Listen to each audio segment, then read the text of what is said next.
Welcome everyone to this another episode of Unlearning the Falsehoods. Uh, Now, in this episode, we are going to talk about some uncomfortable topics, things that have been done in the past for which there has been no accountability whatsoever. All right. Now, since these discussions are based on past, okay, this is a retrospective look.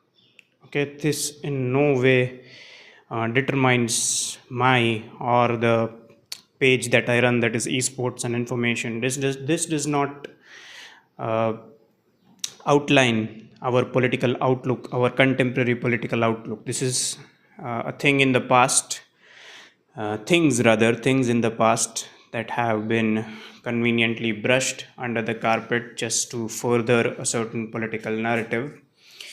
Um, so yeah, let's get straight into it. But yes, these discussions are strictly from an academic point of view, and to give you a clear picture, to make sense of things. Because if there is something that exists in society, okay, it's not that it is just out of the blue.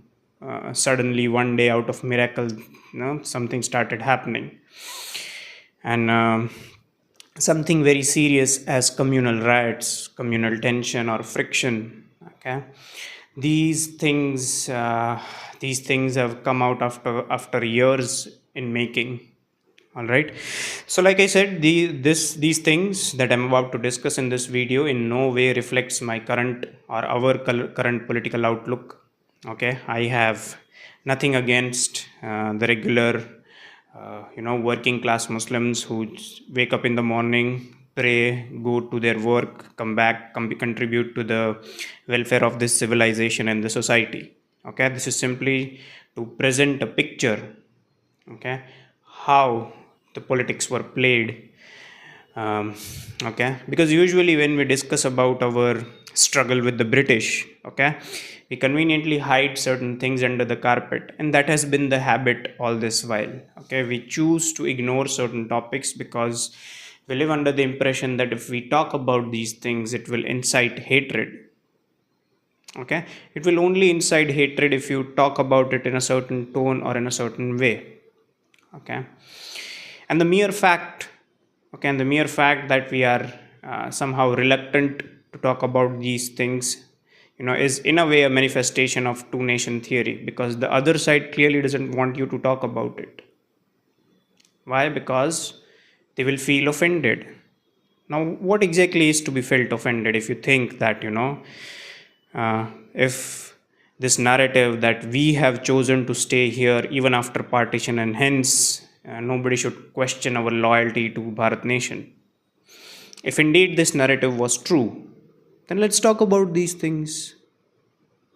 What's the problem?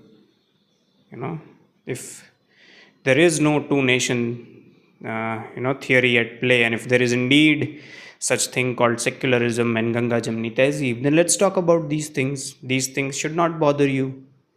Okay. All right. So a little bit of background before we get into these things. Now, what in the previous video we discussed that this marriage of convenience between the Congress and the Muslim League, it came to a rather acrimonious end. Okay, because the Turkish nationalists, they had managed to install democracy in a place where the Muslims from Bharat were advocating establishment of caliphate. This itself, should convince you that how are the masses of a certain community misled just to further political gains of a certain individuals or the elites in their class. Okay, but more about it in some other video. Right now we are going to focus on now what happened afterwards. Now the Khilafat issue had played out. There was no meeting, there was no common ground between the Congress and the Muslim League. So, what now? How do we move forward from here? Okay, now here again you will see uh, the distance between the Muslim League and the Congress is again going to increase, and it is going to increase for good. They are never going to come back on the same page again. All right. So, after this, what had happened was the Muslim League had got a peak behind the curtain of the ideals and the psyche of the moderates. They had realized that there was this reluctance out of some misplaced sense of morality amongst the moderates. All right, they kept on thinking that if we stick to the constitutional means, if we stick to the legitimate means, one day inevitably British, out of benevolence, will leave this country and we will get to uh, occupy the position of power. All right. Now, here, after getting acquainted with this mentality of the moderates, Muslim League might have thought on two lines. Number one was, okay, if they're not ready to take aggressive measures, maybe we can take them. And number two was rather a more important one, but it was very dormant at that stage, meaning the simple fact that one day the British will leave and it is the pagan who will occupy the position of power, it itself sent shivers down the spine of the Muslims. Okay. So, hence, the Muslim League post Khilafat issue, they decided to focus upon um, political unity, politicizing certain issues that did not require or necessitate such degree of politicization. So they started politicizing things, they started spreading this message across because they have this tendency of organizing sermons, and their scholars and leaders aren't very liberal when it comes to giving sermons. All right.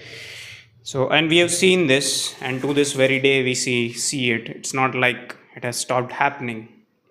That is one more misconception into the heads of the people, that post 1947, communalizing is only for a certain section of the people, and the rest of the people are living in perfect harmony. Okay, this is, I would say, to say the least, it is ignorance. That ignoring the reality, closing your eyes so that the troubles would disappear.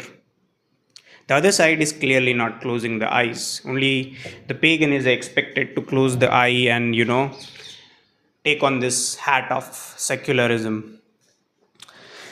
Alright, yes. Now, what happened midway? Okay, there is a place called Kohat. Kohat in the British Times. It was located in the northwest frontier province. In the current day, it is situated in the current day Pakistan. Okay. Now, there were widespread riots. Okay. Because the non-pagan, that is the Muslims, were in a majority in that province, that is Kohat. All right. The shops were destroyed and vandalized. Temples were destroyed, the idols in the temple were desecrated, and the minority of the pagan population was forced to, migrate, meaning there was an exodus of the pagan population from Kohat. All right, now this should have been an awakening for the moderates and the Congress. And in a way, it was the moderates were coming to terms with the realities, because now it is that they were seeing right in front of them. Earlier, since the means of communication weren't exactly smooth and fluid, for something that has happened, like one of the examples is Jallianwala Bagh that happened in Amritsar during the 1914-15. Okay. Now, that incident took weeks. The information regarding those incidents took weeks, to reach the other parts of Bharat. Meaning, the communication infrastructure was rather, I wouldn't say it was inadequate, but there were deliberate efforts that were made by the British so that, the information does not spread and it does not accentuate the revolutionary fervor that was already prevalent during those times. Okay. But not this time. This time in Kohat, there was a mass exodus. The minority pagans had to, pack their bags and leave. All right. Let's leave it at that. So, yes, there was a Congress session in Belgaum in December 1924. This was presided over by Gandhi. Now that the Khilafatists, the Muslim League, they weren't exactly supporting his political initiatives. Gandhi again required the support of the moderates, because in politics it's all about numbers. How many people support you? How many people buy into your philosophy? Okay, so now that the Muslims were miffed with Gandhi because of the impotency of his thoughts of non-violence, he had again to come back and pacify the moderates. All right, so in 1924 it was a joint sitting between the Swaraj Party and the Congress. Swaraj Party were the leaders who were the moderates. Okay. Now, what happened? The reason why the 1924, December 1924 session of Congress is important is because for the first time and for a change, Gandhi had taken a categorical stance. Okay, that the agreement recognized the need for both factions to work together, meaning now that Gandhi had lost the support of the Khilafatists, he had to fall back on the moderates, and a resolution was put forth in this session of Congress that the moderates and the members of the Congress, that is, members of the Swaraj Party and the members of the Congress, had to work together. Why? Because you'll need people, you'll need political allies. Okay, and this again speaks volumes about what exactly was the approach of Gandhi. Okay, now I'll repeat it again. I'm not saying what he did was wrong or what he was doing was bad. I'm just simply giving it the right identity. That is, all he was doing was maneuvering, political maneuvering. Okay. So yes, here also Gandhi admitted that non-cooperation was a failure, for the lack of a better word. I wouldn't say that the entire blame for the failure of non-cooperation falls upon Gandhi. It's the leadership, since he was the leader, since he was running it unilaterally. So when it comes to taking of blame, he has to take the majority of the blame, not the entire blame, but the majority of the blame of the failure of non-cooperation movement must fall upon Gandhi. Okay, but he also mentioned that yes, there were certain aspects of non-cooperation that had resonated with the masses. One of them was the spinning movement, that is the Khadi movement, the boycott of foreign cloth. Okay, these were ideas that go back to the partition of Bengal, Swadeshi movement, and all those things. Okay, so these are the thoughts of Aurobindo Ghosh and all those people. But yes, Gandhi included some modifications and combined that with his public image that had gained political traction thanks to Khilafat and his political masterstroke. Now people were convinced that something such as Khadi movement can be practiced. And one more reason that had added to the success of this aspect of non-cooperation was it could have been practiced individually by the people. Up until now, what had happened was it was expected out of others to do something, and then like for example, the lawyers were expected to give up practice, the teachers and the students were expected to renounce the services of the school, and hence others would then rejoice that, see, all those people gave up their allegiance to the British. But now with this spinning movement, that is the Charkha movement, it was entirely upon the individual to actively participate in the movement. So that was something that came out true. One interesting aspect of again this Congress session was Gandhi had categorically recognized that the pagans had brought, most importantly, he recognized that pagans had to flee from the Muslim majority Kohat, and that it was for the Muslims of Kohat to demonstrate that that the pagans could return safely. Guess what? To this day, in this specific area of Pakistan, no pagan exists. If at all there is somebody who is still practicing the pagan faith and still sticking by the civilizational traditions, I would say hats off to you, hats off to your bravery. But yes, now that it is in Pakistan, We know what is going on in Pakistan with regards to minorities, so we don't need to keep repeating that. All right. One more thing was Gandhi had also spelt out the contours of Swaraj that he had proclaimed earlier in an earlier session of Congress. Okay, quite interestingly, he introduced a star that we usually see in advertisements. Terms and conditions apply. What he had conceded in this session of Congress was Swaraj means retention of the British connection, preferably on honorable and equal terms. Meaning, he was not advocating complete and utter and absolute sovereignty. All he was advocating through Swaraj was retention of the British dominion, but with honorable and equal terms. So, indeed, Jinnah was right. Jinnah's stand that he had taken in the previous Congress Assembly has been vindicated, because here he is clearly accepting, okay, that we are not advocating complete and utter sovereignty, but uh, we are expecting independence within the British Dominion. Yep. So now this was the official stand of Congress. Let's look at what was the official stand of League. Now, you need to keep in mind one thing before you consider Congress's Muslim League's stand, because now there was no common ground. There was no reason for the Muslim League to mince their words when it came to the pagan causes after the Khilafat movement had died out.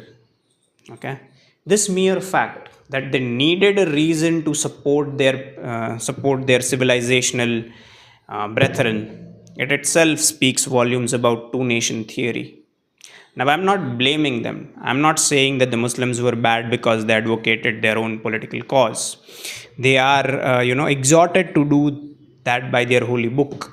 I'm simply just drawing out the inadequacies of the moderates to do the same for the pagans. And to this very day, this is the same is the case.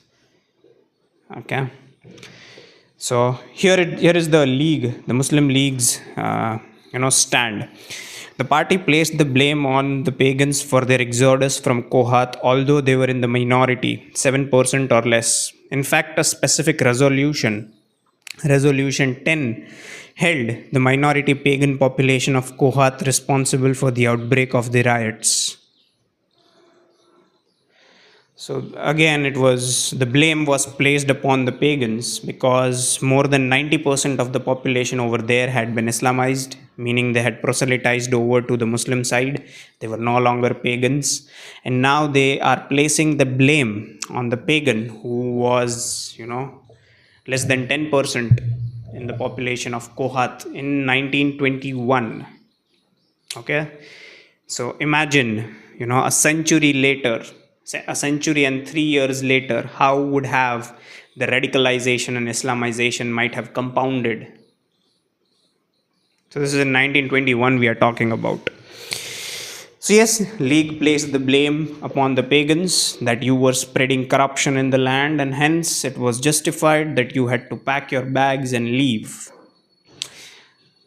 You see similar approach in the current times as well. There are supposedly moderate leaders from the Muslim side who conveniently provide justification for major crimes committed and always place the blames on the pagans, or conveniently place the blame on BJP that they are playing politics of hatred. There was no BJP in 1921. Then who exactly was playing this politics of hate? All right. Now, what had happened by now?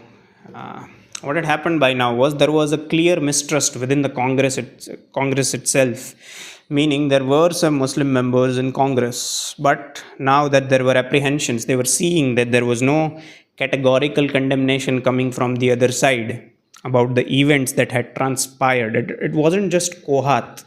Okay, there were multiple riots, Malegaon. Okay, then there were this what is this place called? There was the riot in Malegaon. There was a Mopla riot. Okay, multiple riots that we are going to discuss in this video, but there was no categorical condemnation from the other side. They were simply just giving out statements for public consumption. And there were leaders who went as far as placing the blame on the other side, placing the blame on the victims. Okay. Now, I would like to slightly diverge from the topic. There was this individual who goes by the names of Goebbels, Joseph Goebbels. He ran the Ministry of Propaganda in Nazi Germany. Okay, he had a hypothesis. He hypothesized that if you accuse the other side of doing the same thing that you are doing, you can claim moral high ground. That is exactly what these guys were doing. And up to this very day, you'll see the victim mentality that we see usually from the Muslim side. It is based on the theory and theory of Joseph Goebbels. Okay. So yes, now that there was apprehensions, there were also now there were Muslim members in Congress as well, and there were apprehensions from the pagan leadership. Not exactly pagan leadership, I would say pagan leaders, because even up until late in 1920s as well, I would not be so kind to the Congress to label them as a mouthpiece and spokesperson for the mass of the pagans. They were simply just a group of elites who had time, leisure, and resources to indulge in politics. Okay. So now there was this apprehension amongst the members of Congress as well that, that within the Congress there were members who were putting in pressure on them to, stick to this theory of secularism.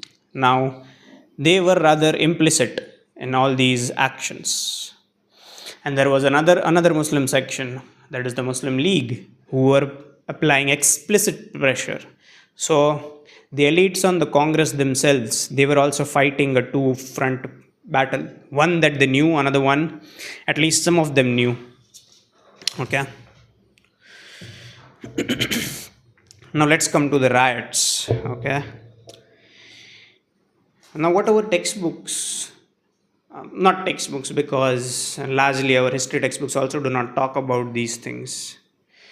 I don't know why, because one of the justifications that is given by these people about why don't they talk about these riots is that it would incite violence into the kids.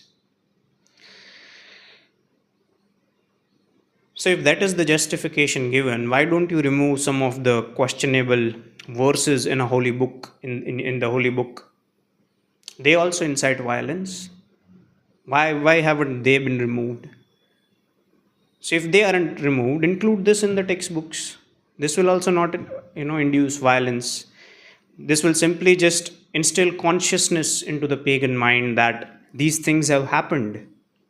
Okay, it's not like I'm making stories out of the blue. These things have happened and these things are well documented. Okay, so yes, what these so-called secular historians would do is they would label it as peasant rebellion. Now I'll tell you the theory why. Where did this term of peasant rebellion come from? During the early part of the 18th and the 19th centuries, what was happening was these Christian missionaries, they were increasingly going into forests to spread their, gospel, to spread the word on Bible. Guess what? The pagans who lived in the forests, who considered nature as an, inalienable part of their day-to-day existence, they were not happy with it, because it was a two-pronged approach. The company officials would take over the land because they needed the resources. Okay, and another action that was taken by the missionaries. Okay, on the one side, the British will start usurping the land. On the other side, the missionaries will keep on converting them. So it was a two-front war on their civilization. Okay. This is what inspired and motivated the peasants to take up arms against the British. And there were some fierce rebellions. Okay. Fierce rebellion, Santhal revolt. You should look into it. All right. There's multiple literature written about the Santhal revolt, and multiple praises that have been heaped on them. And if you don't trust the native sources, you will say that no, these are the sources that were written by the native scholars and historians. We cannot believe that because they clearly have a bias. Okay, then if you are persuaded by the whites, why read the literature that was written by the whites on Santhal revolt. You will come to terms with the facts. Okay, so that was the peasant rebellion, that was a peasant revolt. Mopla, Malegaon, Gulbarga, and Kohat. These things were not peasant rebellions. Okay, it is convenient. This narrative is conveniently pushed. Okay. Now, what is the Marxist template? What they will say is the minority, the pagan minority, was in the elite. They were the absentee landlords. They were exploiting the Muslim peasantry, and hence the Muslim peasantry revolted against them, and hence it is justified based on economic means. This is a clear cut and explicit Marxist template to justify violence. All right. Then, by similar logic, if in a place where there is, uh, you know,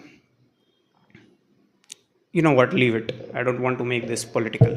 Okay, we'll move ahead. Yes. So this is the Marxist template that was, um, yeah, applied. Now, what has happened is in between from 1921 to 24, when Khilafat movement was going on, and it was, downstream, I would say. It was downstream. So, in the meanwhile, during the Khilafat movement, wasn't there, I would say, a pact between the Congress and the Muslim League, and by that extension, between the pagans and the Muslims? There was a pact. Okay, they had signed a pact that they both will, support each other's interests. But you will be surprised to know that there were riots at. I'm taking the names of the places where there were riots during the Khilafat movement, when supposedly there was a camaraderie between the pagans and the Muslims. Okay, Malegaon, Malabar, Multan, Lahore, Saharanpur, Amritsar, Allahabad, Calcutta, Delhi, Gulbarga, Kohat, Lucknow, Shahjahanpur, and Nagpur. These are the places where riots had taken place. Wasn't there a camaraderie? Again, an appeal to your sense of reason. I'm not going to speak much about it because then I will be labeled as a hate mongerer. But these things have happened. You don't need to take my word for it. You can simply just Google it, and you will come across sources. All right. So, before getting into this, let's look at the demographics. Okay, there are certain areas, and let's look at their demographics. Now, three places. First of all, let's look at Bengal. This is in 1921. Okay, in 1921, in the Bengal presidency, 54% of the population was Islamized, meaning converted. In Punjab, when I say Punjab, I also include the areas of current day Pakistan and Punjab in our country. Okay, so Punjab was 55% Islamized, and Northwest Frontier Province, today the countries of Afghanistan and Pakistan, those were called Northwest Frontier Province. In the year of 1921, they were 91% Islamized. These are the statistics. Google it and you will find it. This is not me saying it. Okay. Now, is it a coincidence? Again, I will appeal to your reason. Is it a coincidence that post 1947, after the transfer of power, it is these provinces such as Northwest Frontier provinces, Punjab and Bengal, these were the regions that demanded partition? No, sorry. These were the regions that ended up as being separate entities from Bharat. The entirety of the Muslim population demanded partition. That is again a different false narrative. We'll get into that in the further videos. But it would be. Do you think this is a coincidence? That is, it is these three geographies that were inevitably divided when the push came to shove in the form of partition. Again, an appeal to your reason. I'm not drawing any speculations here. These are statistics. Okay. Now let's focus on. In the previous videos, one of the previous videos, there was an individual who goes by the name of Maulana Muhammad Ali. Okay, he was arrested for giving a fiery speech, a communal speech, and he was presented before a magistrate in Karachi in 1921. And in his statement, if you don't remember what was his statement, you can look at our previous videos. We have mentioned it and discussed it elaborately in our previous videos. But just to refresh your memory a little bit, in his statement, he had said that every Muslim is faced with only two options. Either you can be a sinner or either you can be a criminal. When the push comes to shove, when you are supposed to choose between the laws of the land and morality or the divine commandments in their holy book, every Muslim will inevitably always choose their divine commandments. Their divine commandments always take precedence over the laws of the land. This is not me saying, this is this Maulana saying. Okay. So, inevitably, when the push comes to shove, every Muslim out of the two choices that are presented is to sin or to do a crime, will inevitably choose crime, because to sin is to purge their morality. Okay, these are their words, not mine. So, yes, this indicates the mindset that they had. Okay, that they are willing to commit a crime, but they are not willing to commit a sin. Okay. All right, let's focus on the riots that had been, done in Malegaon. Okay, Malegaon was a place where uh, majority of the population was Islamized, meaning they had converted, they had chosen, rather they had been coerced into conversion. So this place, there were riots, there were widespread riots, there were killings. Now this thing was discussed in the House of Lords in the Westminster. Okay. Now let's look at, because whatever I'll say, you'll say that these sources are biased because they have been written by the natives, and hence there is a clear bias. Okay. So I'm reading this statement by Lord Sydenham. Lord Sydenham is speaking in the House of the Lords in relation to Malegaon riots on 4th of May in 1921. Okay, these are not my words, these are his words. And an English person has no bias, to speak in favor of the pagan. Quite the opposite. He would take each and every chance to speak against the pagan. Okay, so this is as real as it gets. Let's see.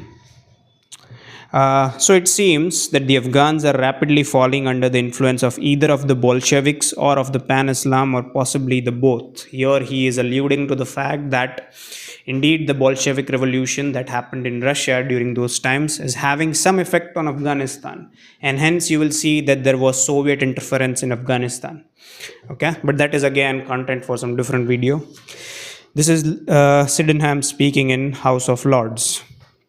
Latterly, I have seen that it is said that Mr. Gandhi is rapidly losing his influence with the educated classes and that his non cooperation movement is breaking down.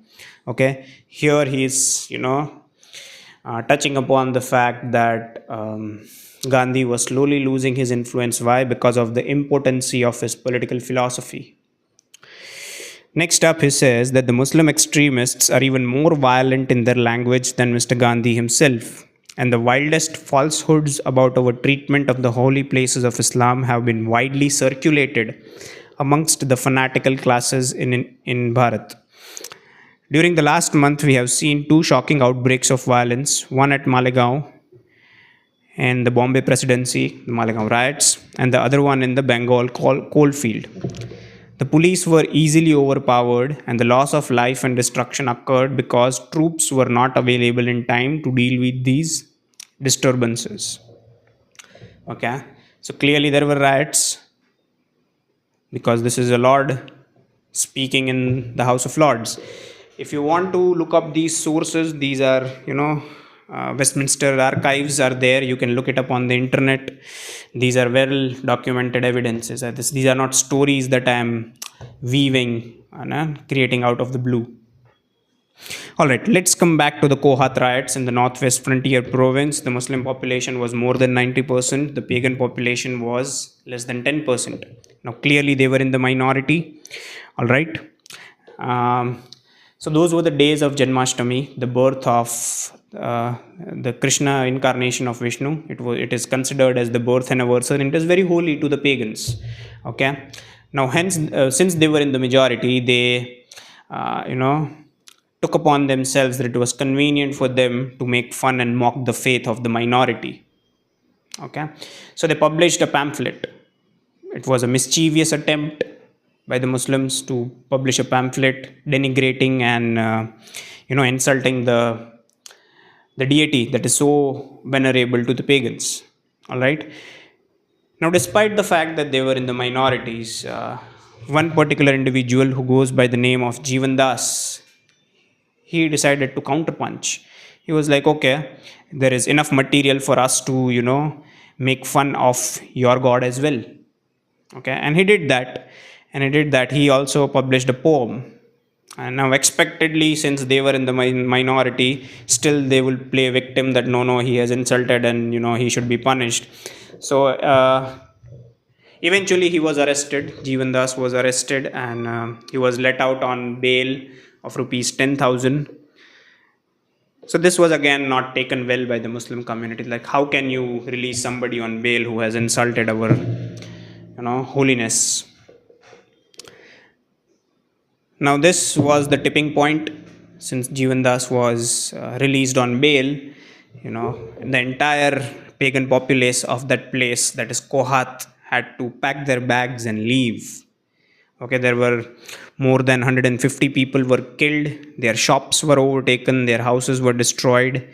And guess what? These pagans, people who lived over there, they made like many appeals to the authorities, to the local authorities, to come to their help. And as usual, the British chose to turn a blind eye. They conveniently chose to turn a blind eye. Okay. Now there will be people out there who will say that no, all this is political. Okay, there is an individual who goes by the name of Bhiva Sakpal. Okay, that individual who also goes by the name of Bhimrao Ambedkar. Okay, now he has written a very comprehensive book that goes by the name of Pakistan or Partition of India. He himself mentions in this book, okay, as a result of this reign of terror, the whole Hindu population evacuated the city of Kohat. The entire population, whoever were left, less than 10% of the minorities had to pack their bags and leave. Their entire lives were upended. Okay. To this very day, there has been no accountability, not even, a principled apology or even, an olive branch that has been extended to the pagan population. And we are led to believe that there is something that is, something of a farce entity, that is secularism, that exists, something of a flimsy phenomenon, that is Ganga Jamni Tehzeeb, that exists. Okay, that's all for this video. In the upcoming video of this series, we will discuss another riot with even more severe brutality, that was Mopla riots. Thank you for watching.